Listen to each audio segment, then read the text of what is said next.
우리 예수님의 일생을 보면 5가지 아주 중요한 사건들이 있습니다. 첫 번째로는 우리 예수님께서 인간의 몸을 입고 이 땅에 탄생하신 것입니다. 두 번째로는 우리 예수님이 제자들과 같이 산에 올라가셨을 때 예수님이 변모하신 것입니다. 또 세 번째로는 우리 예수님께서 인류의 모든 죄를 짊어지시고 십자가에서 죽으신 것입니다. 그리고 또 사흘 만에 죽음에서 부활하신 사건입니다. 그리고 5번째는 우리 예수님께서 하늘로 승천하셔서 지금 하나님 우편에서 우리를 위해서 기도하고 있는 걸 믿으시기 바랍니다. 그 중에 두 번째로 오늘 산상 변모주의를 우리가 맞이해서 오늘은 예수님의 산에서 일어났던 그 변모에 대해서 살펴보면서 의논을 나누려고 합니다. 산상 변모란 뭐냐 하면 예수님께서 제자들 중 베드로, 야고보, 요한을 데리고 높은 산, 지금으로는 다볼산입니다. 성경에는 산 이름이 나와 있지 않지만 이 산은 약 해발 한 600m 정도 돼요. 근데 올라가기가 아주 험한 산이에요. 그 제자를 데리고 기도하러 그곳에 올라가셨는데 갑자기 예수님의 그 모습이 변형돼 가지고 얼굴이 해같이 밝고 옷은 이 세상에서 그렇게 희게 빨 수 없을 정도로 하얗게 변한 사건을 갖다가 산에서 변화됐다 해서 산상 변모라 이렇게 이야기를 하는 거예요.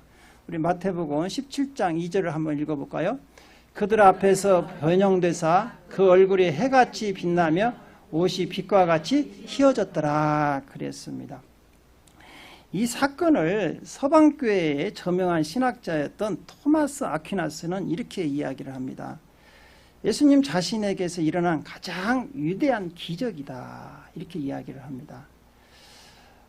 그때 우리 예수님이 산에서 그 변모한 모습은 어떤 모습이었느냐? 지금 천국에서 승천해서 천국에 계신 예수님의 모형하고 똑같습니다. 우리 예수님의 모습을 지금 어떤 모습인지 여러분 알고 계십니까? 천국에 계신 예수님의 모습을 보고 싶지 않습니까? 제가 보여드릴까요? 요한계시록의 1장 13절 16절에 보면 나옵니다. 예수님이 이렇게 산에서 이렇게 변모하셨죠. 옆에는 지금 베드로와 요한과 야고보가 지금 밑에가 있고 또 오른쪽에는 엘리야 선지자가 있고 왼쪽에는 모세가 있습니다. 이게 지금 그 산에서 변형된 모습을 이제 화가가 그려놓은 것이죠. 이 모습이 지금 어떤 모습이냐? 우리 예수님께서 지금 천국에서 계신 모습하고 똑같다는 거예요. 우리 요한계시록 1장 13절에서 16절까지 한번 천천히 읽어보겠습니다. 촛대 사이에 인자 같은 이가 발에 끌리는 옷을 입고 가슴에 금띠를 띠고 그의 머리와 털의 희기가 흰 양털 같고 눈 같으며 그의 눈은 불꽃 같고 그의 발은 풀무불에 단련된 빛난 주석 같고 그의 음성은 많은 물소리와 같으며 그의 오른손에 7별이 있고 그의 입에서 좌우에 날성검이 나오고 그의 얼굴은 해가 힘있게 비치는 것 같더라 그랬습니다. 상상이 되십니까? 안 돼요? 다시 한번 읽으실까요? 여러분 한번 상상을 해보시죠. 우리 예수님이 지금 모습이 천국에 계신 모습이 저 모습하고 똑같다는 거예요. 긴 옷을 이렇게 입으시고 금띠를 띠시고 발은 빛난 그 주석 같고 그 다음에 얼굴은 해같이 힘있게 비치고 예수님께서 말씀하시면 거기서 아주 낯선 검 하나님 말씀이 선포되는 것을 이렇게 기록하고 있습니다. 오늘 우리가 읽은 마태복음 17장 1절에서 8절 그 본문 말씀은요, 거기에 아주 위대한 성경의 인물 7분이 나옵니다. 첫째가 누구냐? 성부 하나님이 나오시고 또 우리 예수님이 그곳에 계셨었고 또 구약에서는 모세와 엘리야 선지자가 등장을 합니다. 그리고 신약에서는 예수님의 제자들 중 베드로하고 야고보하고 요한이 그 자리에 있게 됩니다. 그래서 오늘은 이 7분들에 대해서 그 역할에 대해서 한번 살펴보면서 은혜를 나누려고 합니다. 첫 번째, 모세와 엘리야가 그곳에 나타났습니다. 우리 마태복음 17장 3절을 읽어볼까요? 그때 모세와 엘리야가 예수와 더불어 말하고 한 것이 그들에게 보이거늘 그랬어요.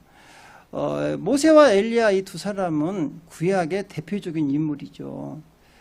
모세는 율법을 대표하고 엘리야는 선지자들을 대표합니다. 구약 성경은 모세의 율법과 선지자들이 보는 하나님 말씀으로 다 기록이 되어 있죠. 그래서 이 구약 성경은 누구에 대해서 기록했느냐? 온 인류를 구원하러 오신 메시아에 대해서 기록했습니다. 우리 예수님께서도 그렇게 또 말씀을 하셨어요. 이 구약 성경이 나에 대해서 증거했다. 이렇게. 우리 누가복음 24장 44절을 한번 읽어볼까요? 또 이르시되 내가 너희와 함께 있을 때 너희에게 말하는 바 곧 모세의 율법과 선지자의 글과 시편의 나를 가리켜 기록된 모든 것이 이루어져야 하리라 한 말이 이것이라 하시고 그랬습니다. 그러니까 모세가 기록한 율법과 선지자들이 기록한 하나님 말씀 또한 시편들은 다 누구를 위해서 기록했느냐? 누구에 대해서? 예수 그리스도에 대해서 기록됐다는 것이죠. 그래서 우리 예수님께서는 성경에 기록된 대로 이 땅에 오셨어요. 그래서 오셔서 어떤 일을 하셨느냐? 그러니까 이제 모세와 엘리야가 나타나서 우리 예수님께서 이제 곧 십자가에서 성경대로 죽으실 것을 지금 이야기를 하고 있습니다. 오늘 우리가 산상 변모 이 사건은요, 성경에 보면 4군데에 기록이 되어 있어요. 마태복음, 마가복음, 누가복음, 그리고 베드로후서 1장에 보면 베드로가 기록해 놨습니다. 그래서 그때 나타나서 어떤 얘기를 했느냐? 누가복음 9장 31절에 이게 평양 본문이죠. 우리 같이 한번 읽어볼까요? 시작. 영광 중에 나타나서 장차 예수께서 예루살렘에서 별세하실 것을 말할 때 그랬어요. 모세와 엘리야가 나타나서 예수님과 무슨 얘기를 했느냐?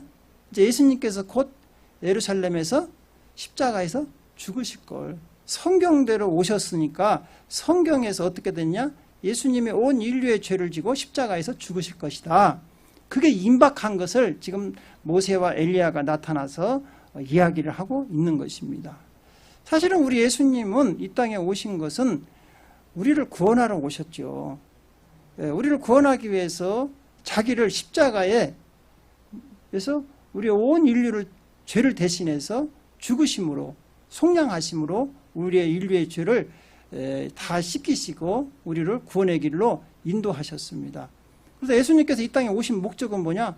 죽으러 오신 거예요. 대속물로 주기 위해서 오셨다는 거예요. 마가복음 10장 45절은 우리에게 이렇게 말씀하시는 거예요. 인자가 온 것은 섬김을 받으려 함이 아니라 도리어 섬기려 하고 자기 목숨을 많은 사람의 대속물로 주려 함이니라 그랬습니다. 하나님의 아들이신 예수님이 왜 오셨느냐? 인류의 죄를 대속하기 위해서 대속물로 자기가 십자가에서 죽기 위해서 이 땅에 오셨다는 것이죠. 그래서 예수님은 성경대로 이 땅에 오셔서 십자가에 죽으심으로 우리가 구원받을 수 있는 길을 열어놓으셨다는 것이죠. 두 번째로는 이 모세와 엘리야의 특징이 있어요. 모세와 엘리야는 둘 다 시신이 없다는 거예요. 어떻게 된 거냐? 모세는 이 땅에서 죽었죠. 죽었는데 하나님께서 그 시신을 치워버렸습니다. 신명기 34장 5절에서 6절 한번 읽어볼까요? 시작. 이에 여호와의 종 모세가 여호와의 말씀대로 모압 땅에서 죽어 벳불 맞은편 모압 땅에 있는 골짜기에 장사되었고 오늘까지 그가 묻힌 곳을 아는 자가 없느니라. 하나님께서 모세가 죽었을 때 시신을 치워버립니다. 유다서 1장 9절에는 잠깐 그 얘기가 나오는데 하나님께서 천사장 미가엘을 통해서 그 모세의 시신을 지키게 합니다. 그때 사단이 와가지고 모세의 시신을 가지고 논쟁을 하는데 천사를 통해서 그 시신을 훼손하지 못하도록 지키게 합니다. 또 두 번째로 이 엘리야도 시신이 없습니다. 엘리야는 죽지 않고 하늘로 승천하신 분입니다. 열왕기하 2장 우리 11절 한번 읽어볼까요? 두 사람이 길을 가며 말하더니 불수레와 불말들이 두 사람을 갈라놓고 엘리야가 회오리 바람으로 하늘로 올라가더라. 엘리야는 죽지 않고 하늘로 승천해 버린 거예요. 불말과 불병거를 타고 올라간 거예요. 이처럼 시신이 없다는 것은요, 우리 예수님께서도 이 땅에 오셔서 죽으셨지만 예수님께서 3일 만에 부활하셨잖아요. 그래서 예수님이 지금 이스라엘에 가보면 여러분이 예수님이 묻었다는 무덤이 있습니다. 근데 거기에 들어가 보면 예수님 시신이 없습니다. 근데 세계에 있는 많은 인간이 만든 종교들을 보면 다 그 종교 창시자들의 무덤에 가면 다 시신이 있습니다. 그게 바로 기독교하고 다른 종교와의 차이점이에요. 우리 기독교는 죽은 종교가 아니라 살아있는 종교죠.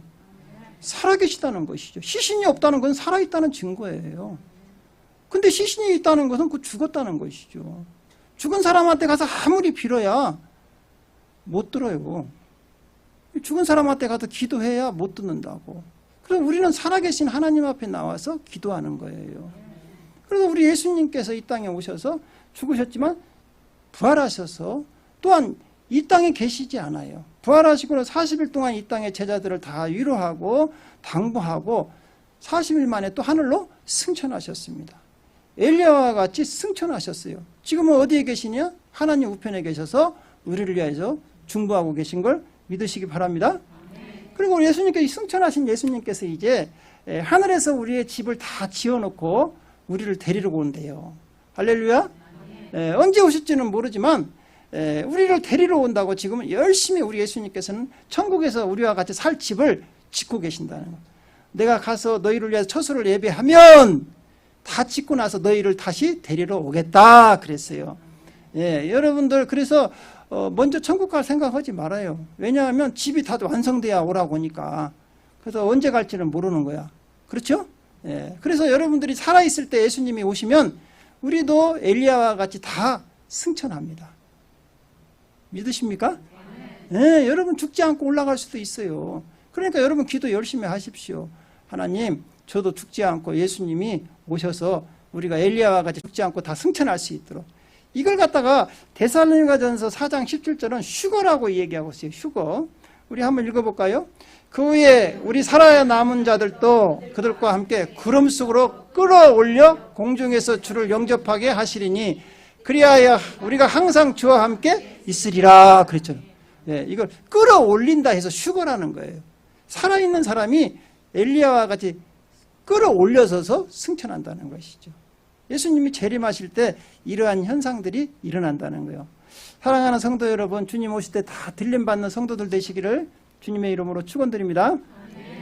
이제 두 번째로는 신약에 아까 베드로, 야고보, 요한을 데리고 갔죠. 예수님의 제자가 몇 명이죠? 몇 명인지 몰라요? 12명이죠. 12명인데 이 베드로, 야고보, 요한을 항상 중요한 사건에는 꼭 이 세 사람은 꼭 데리고 다녔어요. 예수님께서 그 회당장에 그 외동딸이 죽었을 때 그 살리러 가셨을 때도 다른 제자들은 밖에 있고 이 세 제자만 안으로 데리고 들어가서 살리는 장면을 목격하게 합니다. 그리고 우리 예수님께서 또 십자가에 잡히시던 날 밤이 있죠. 겟세마네 동산에서 이제 가룟 유다는 예수님 팔로 이제 갖고 11제자와 같이 겟세마네 동산에서 기도하실 때 다른 제자들은 다 한쪽에 모아두고 이 세 제자만 또 다시 좀 더 떨어진 데로 데리고 갔어요. 그러면서 뭐라고 하냐? 너희들 여기서 깨어서 기도하라. 시험에 들지 않도록 기도하라. 그리고 예수님은 좀 더 가서 기도하셨어요. 그리고 또 오늘 우리가 읽으면 이 본문에도 다른 제자들은 다 산 밑에 있고 이 세 제자만 데리고 산 위에까지 올라간 거예요. 우리 마태복음 17장 1절을 한번 읽어볼까요? 엿새 후에 예수께서 베드로와 야고보와 그 형제 요한을 데리시고 따로 높은 산에 올라가셨더니 그랬죠. 그래서 이 제자들 세 제자만 데리고 다닐 때가 많이 있었어요. 그럼 왜 그랬느냐? 뭐 다른 제자들과 차별이 있어서 그랬냐? 그렇지 않아요.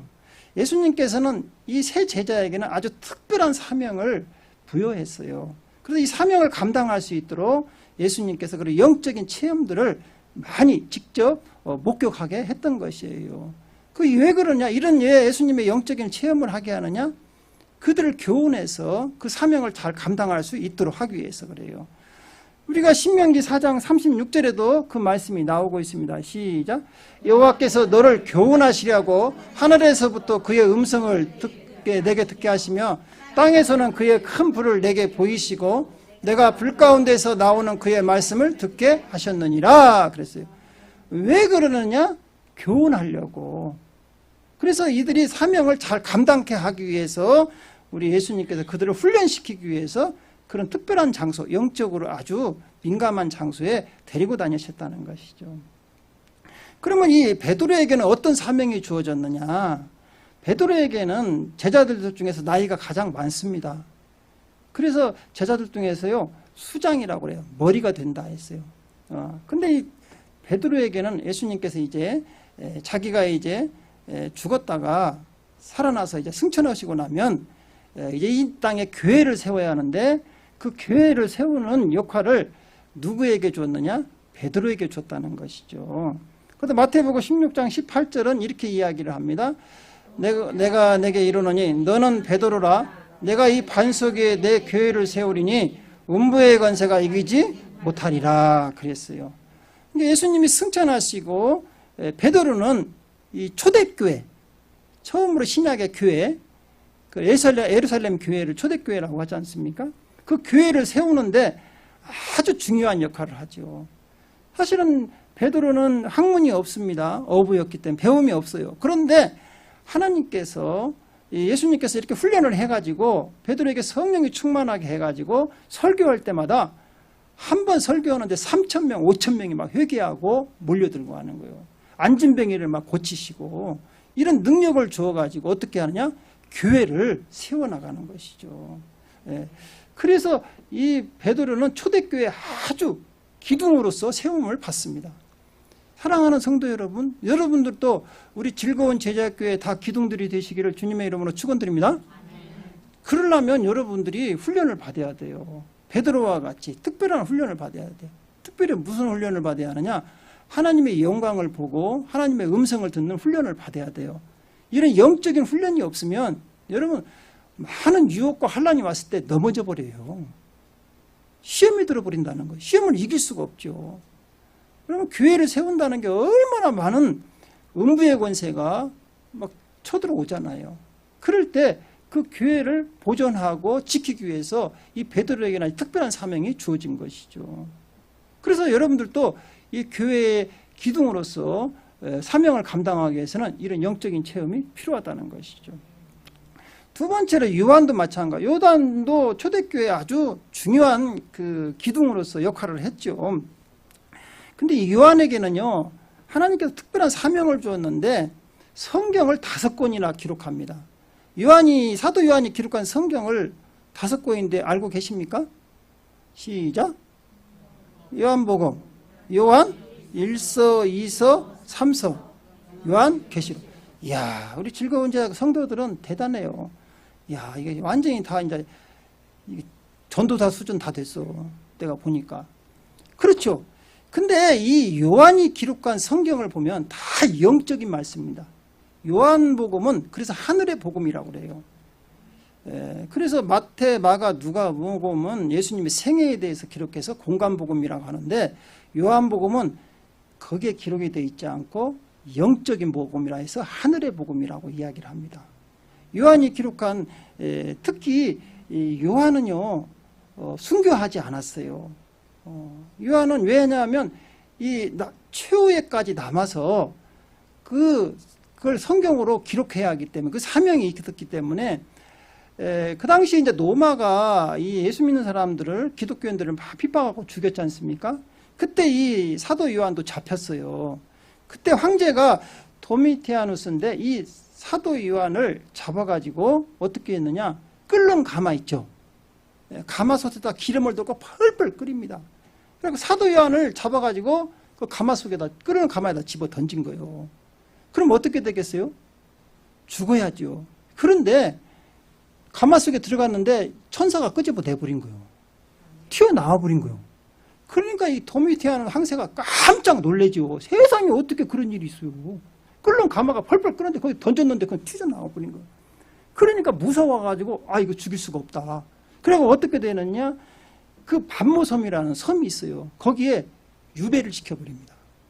거기서 이제 있는데 그곳에서 사도 요한이 유배를 그곳에서 이제 강권당해가 유배를 하는 과정에 우리 예수님께서 요한계시록을 기록할 수 있도록 그거에서 환상을 보여주시고 천사를 통해서 깨닫게 하시는 거예요. 우리 요한계시록 1장 1절을 한번 볼까요? 시작. 예수 그리스도의 계시라. 이는 하나님이 그에게 주사 반드시 속히 일어날 일들을 그 종들에게 보이시려고 그의 천사를 그 종 요한에게 보내어 알게 하신 것이니라. 그래서 여러분, 창세기와 요한계시록은 가장 중요합니다. 창세기는요,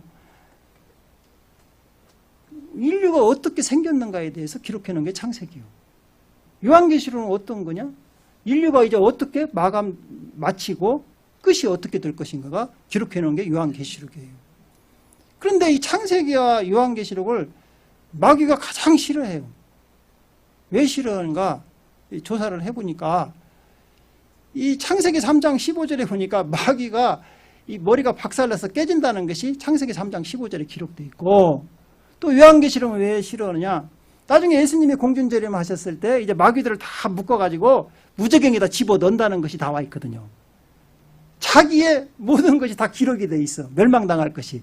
그러니까 마귀가 싫어하는 게 창세기하고 요한계시록이다. 그런 얘기가 있어요. 여러분, 요한계시록은요, 장차 우리 예수님이 공중재림 하실 것입니다. 그때 어떤 현상들이 일어날 것을 다 기록해 놨어요. 영적인 하늘에서 어떤 일이 일어나며, 또 예수님이 재림하고 나셔 우리가 하늘로 다 들림받아서 그 후에 천년왕국과 또 영원한 천국 들어가기 전에 우리가 어떤 일을 겪은 것을 다 기록해 놓은 것이죠. 그래서 이 아주 중요한 책을 기록해야 할 사명이 누구에게 주어졌느냐? 사도 요한에게 주어졌던 것이죠. 그러니까 사도 요한에게는 영적인 체험이 있어야만이 이걸 다 이해하고 기록할 수 있었던 것이죠. 이제 세 번째로는 야고보가 있잖아요. 야고보는 우리가 보면 성경에 보면 특별한 것이 별로 없는 것 같아. 그런데 이 야고보는요, 이 12사도 중에서 가장 먼저, 가룟 유다는 지가 자살해버렸기 때문에 그건 사도라고 칭하지도 이제 않지만, 야고보는 이 11사도 중에서 가장 먼저 순교를 당합니다. 우리 사도행전 12장 1절 2절 한번 읽어볼까요? 그때 헤롯 왕이 손을 들어 교회 중에서 몇 사람을 헤아려 하여 요한의 형제 야고보를 칼로 죽이니. 그러니까 여러분, 이 사도들 중에서 가장 먼저 순교당한 게 누구냐? 야고보예요. 야고보가요, 여러분, 그 제자들 중에서 그렇게 막 로마 황제들이 막 핍박하고 잡아 죽일 때 이 제일 먼저 로마 황제가 본때를 보여주겠다 하면서 사도 중에 이 야고보를 잡아다가 칼로 참수를 시킵니다. 그런데 이 야고보가 예수님께서 왜 이렇게 영적인 훈련을 시켰느냐? 여러분, 이 사람은 다 죽음 앞에서는 다 무서워하게 돼 있어요. 누구나 마찬가지예요. 그런데 이 야고보가 담대하게 첫 번째 순교 당할 수 있도록 그 힘을 주신 게 누구냐? 예수 그리스도죠. 그래서 영적인 걸 다 환상을 봤기 때문에 담대하게 순교할 수 있는 것이죠. 여러분, 사도행전에 보면 스데반 집사님이 돌에 맞아 순교할 때 영적인 눈이 열려가지고 우리 예수님이 그 보좌에서 벌떡 일어난 게 보였다고 그죠? 마찬가지예요. 우리가 이 세상을 떠날 때 여러분, 그 죽음 앞에서는 다 우리가 벌벌 떨게 되어 있어요. 한 번은 다 죽게 되어 있습니다. 그럴 때 여러분, 안전하게 천국을 바라보면서 갈 수 있는 길이 뭐냐? 여러분, 영적인 눈이 열려서 보좌에 앉으신 예수를 바라볼 때 힘이 난다는 것이죠. 여러분, 영적인 눈이 열리시기 바랍니다. 그러면 죽음이 무섭지 않다는 거예요. 왜? 천국에서 나를 지금 맞이하려고 천사를 다 보내고 예수님이 기다리고 있는 걸 환상에 보이면 여러분, 이 땅에 미련이 있겠습니까? 할렐루야 하면서 막 가죠. 그런데 그게 안 보이고 마귀가 와서 데려가려고 지옥으로 끌고 가려고 그게 보이면 무서워서 못 가죠. 그래서 다 안 갈란다 막 그러는 거예요. 그래서 여러분, 그래서 시신을 보면 그 사람이 천국 갔는가 지옥 갔는가 알 수 있다는 거잖아요. 내가 한 말이 아니야. 장의사에서 일어난 염오는 사람들이 이야기요. 왜냐하면 죽을 때 다 그 고통 가운데 보는 거예요. 사람은 누구나.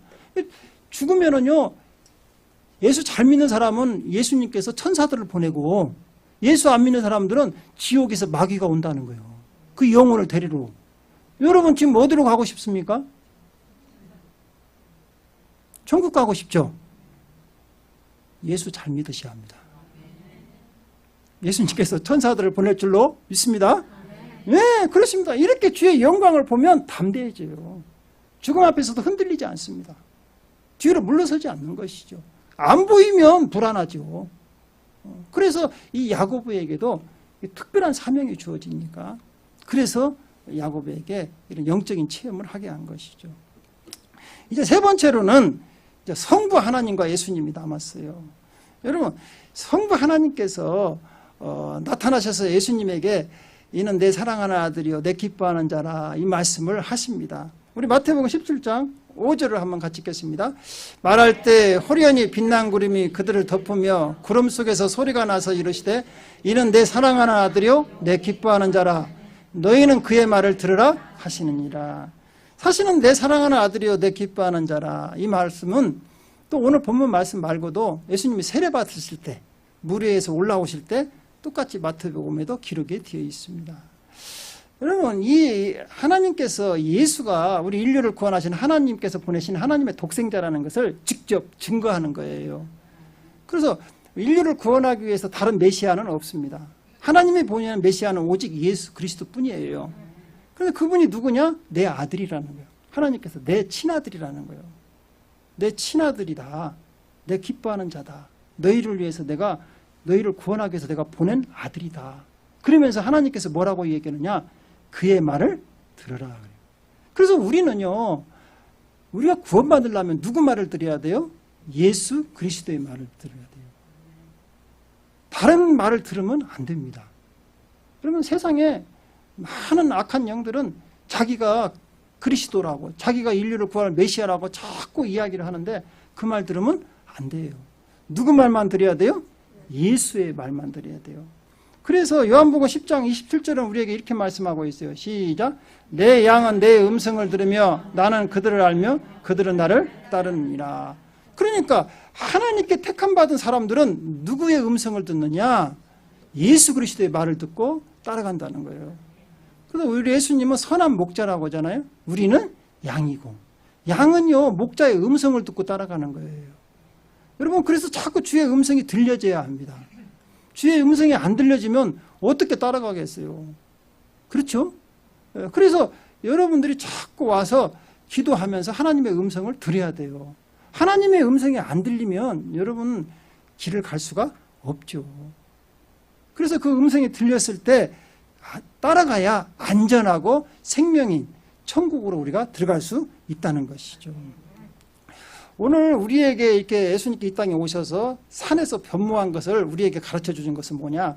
장차 우리도 예수님처럼 천국에 가면 이런 모습이 될 것이다. 이런 메시지를 준 거예요. 그리고 너희들 걱정하지 말아라. 이 예수님과 같이 너희들도 다 천국에 들어가서 함께 살 거다. 이런 소망을 준 거예요. 사랑하는 성도 여러분, 여러분들도 기대하시기 바랍니다. 그래서 모세와 엘리야 또 베드로, 요한, 야고보 이분들은 다 예수님의 영광을 보고 너무나 즐거웠잖아요. 그래서 우리도 마찬가지예요. 우리도 여러분이 예수의 영광과 음성을 듣고 즐거워하면서 예수님만 따라가는 성도들이 되시기를 주님의 이름으로 축원드립니다. 기도하겠습니다.